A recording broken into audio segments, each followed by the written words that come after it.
Waypoint is a way to build, deploy, and release your applications.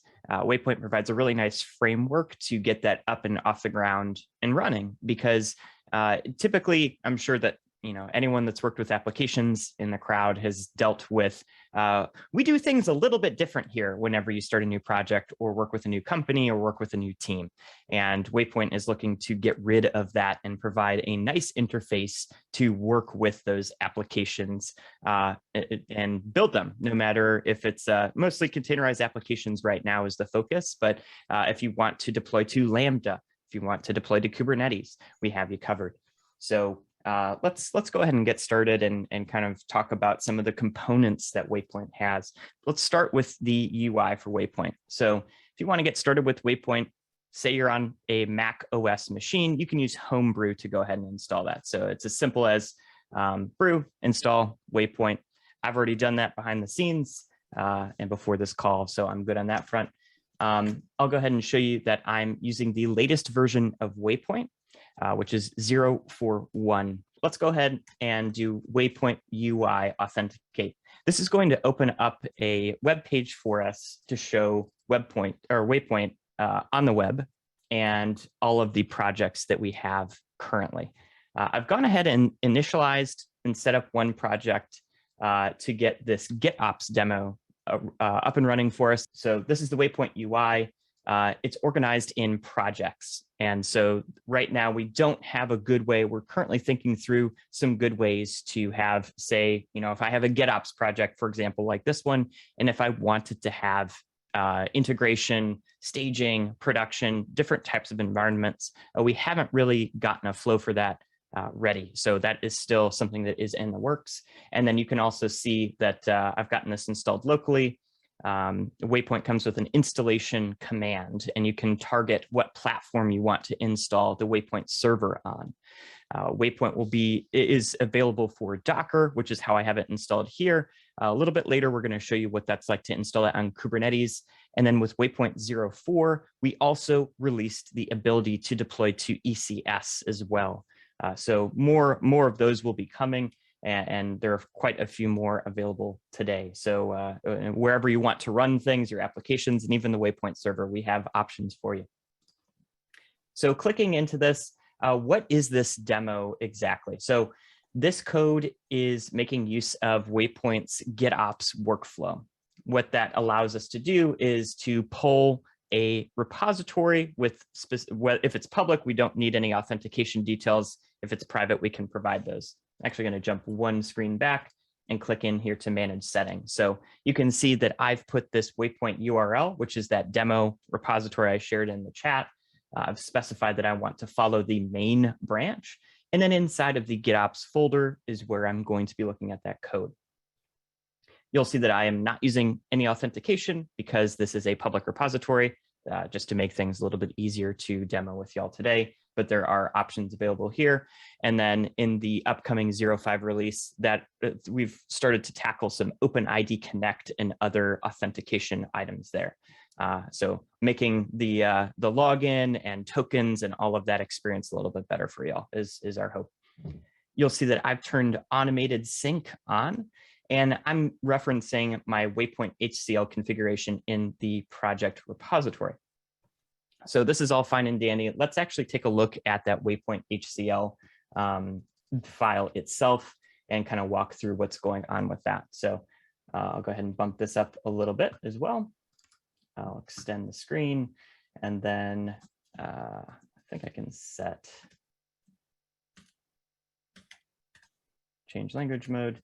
And one of my biggest pet peeves right now is having to switch to Terraform for a few of these things. My dearest hope is in the future we'll have a language server for Waypoint, Nomad, Boundary, all of the different contexts. But right now we can just use Terraform for some syntax highlighting and some completion here. So what's important with Waypoint configuration is that you give it a project name. Here, we're just going to call this GitOps, and that mirrors what we saw in the Waypoint UI. Next up is the application here, and we're also going to call that GitOps, just to keep things named similarly. Next up is the build block. So here we can specify how we want to go about building our image. You'll note that we have a Docker file here in this GetOps folder. You'll see that, so this build block, we can specify quite a few things here. I'm actually going to go ahead and open up the Waypoint project website, and you'll see that in the documentation, there's going to be different ways to build things within the Waypoint lifecycle. So cloud native build packs, just regular builds like with Docker is what we'll be using today for some of our demos. I do use this Docker pull build a little bit later too. So that's what we have available here. If you take a look at plugins, I'll talk about those in just a second. There's a lot of options here. You can write your own plugins too. And we have many, many more planned to come out over the weeks, months, and years on that front. The site's really good, and then there's some nice ways to navigate through, filter, and do some fuzzy search as well. If you have any questions about documentation or anything like that, please let me know, and I'd be happy to help you out on that front too. Or if something's not clear, we can go ahead and get that fixed as well. Okay, so we're going to be building using Docker. Cool, I'll cover some fun nuances in the next demo on that front too. We're going to be using, we want to use a registry, right? So we want to have a place to store this and work with this. This example uses AWS Lambda as our deployment platform. And so the only way to use that within Amazon is to use the Elastic Container Registry through Amazon. So we're going to go ahead and use that. I'm going to go ahead and use US West 2, just because that's closer to me in Los Angeles. So that's the build block. Next up is the deploy block and the release block. And for most intents and purposes, these are pretty much the same, right? When it comes to deployment, I just want to push my code live, and that's what really matters to me. Though when we took a look at this step, we saw that these are two distinctly different things, especially when you start looking at canary releases and more advanced types of deployments, more involved types of deployments, we'll say. So this deploy step will actually push this to your deployment platform. And then lastly, the release will shift traffic over to that deployment that you just pushed out. This makes it easy for you to roll back or shift to different types of deployments as well. So that's our configuration.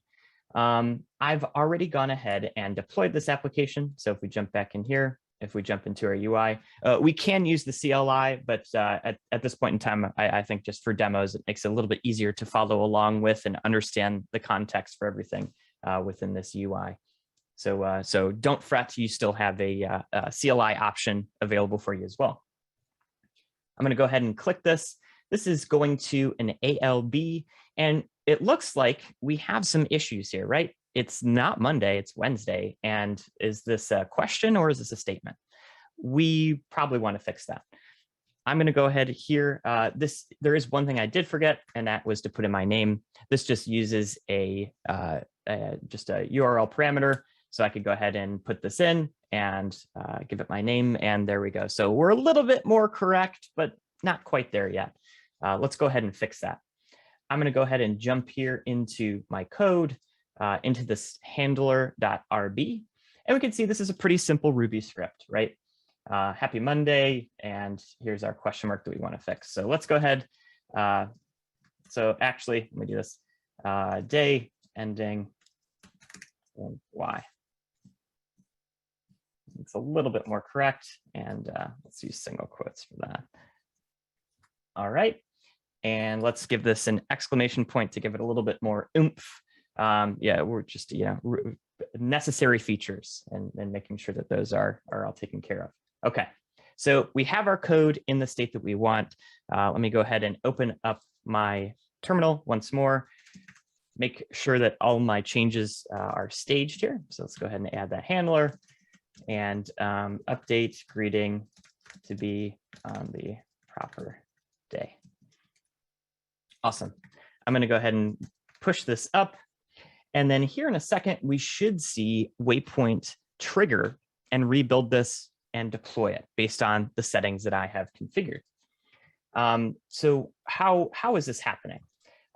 This is happening through the Waypoint server and through Waypoint's runner architecture.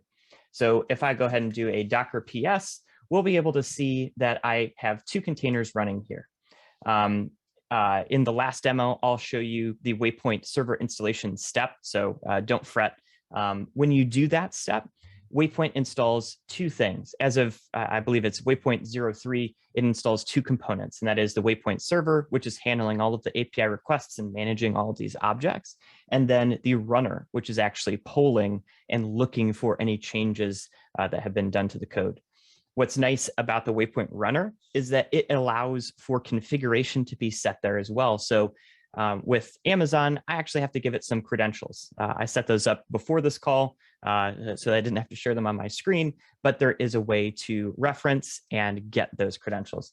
If I went ahead and did a Waypoint get or config get runner, that would then show everything. And right now it is in plain text. That's one of the things that the team is working on, is obscuring that a little bit and hardening some access control items in this upcoming 05 release. So just to keep in mind, still earlier days for the project, but really setting the stage for a lot of good features later on. All right, so let's see where we're at. Typically it takes about a minute for things to trigger here. I did have some issues yesterday when it came to configuration and some tokens. So let's see if everything's working. Okay, cool. This looks great. We can see that this build kicked off. One of the nice things about Waypoint is that Waypoint gives you, as a developer, a very easy onboarding path to get things set up. So I can take a look at the logs of my application that I'm working with. I can check the build status. And then this is going to handle all of the image promotion and pushing and other things for me, or letting me know that things did not succeed or work as I expected. We'll see one thing that's nice as well is that within Waypoint 04, we have this notion of status checks. So we can see right here that this is still building. If we hover over that, and then that check is able to let us know that that succeeded and is as we expect. Then we'll see this deployment update, and then lastly, this release once all of that is good to go. And then we can check to see if everything is working the way that it should. You'll see that I got this set up before our call. I'm able to change code, and then all of this is able to get promoted rather quickly. One thing I noticed here too is that even though this built correctly, this still takes a little bit to push. So if you see this succeed, there is still one more step pending, and that is that push. So it looks like that is okay. Now we're in the deploy step. So let's go ahead and jump back one screen. So this is deployed, this is releasing, and then in just a little bit, we're going to see that code update. So we have this happy Monday, not correct. We wanted to change that. This has released. But if for anyone that's worked with Lambda knows that we have, typically some cold starts, some cutting over to do with our code. So this might take a second, or maybe we'll, okay, so we got lucky. That's fantastic. I'll go ahead and add my name back in here just to make sure everything is working appropriately. And we can see that our first demo succeeds just as we expected. So that is the GitOps workflow in Waypoint, and just some details around how Waypoint works.